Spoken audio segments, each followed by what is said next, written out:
পুরুষ হয়ে জন্ম নেওয়াটাই আমার আজন্মের পাপ ছিল।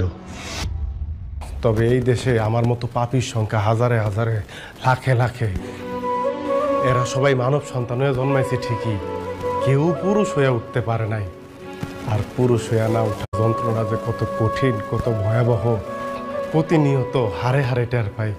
কারণ পুরুষের সাফল্যের ভাগ সবাই নিল, ব্যর্থতার ভাগ তো কেউ নিতে চায় না। কারণ সবাই মনে করে পুরুষ জন্মগ্রহণ করছে পরিবারের অন্যান্য সদস্যদের চাহিদা মেটানোর জন্য।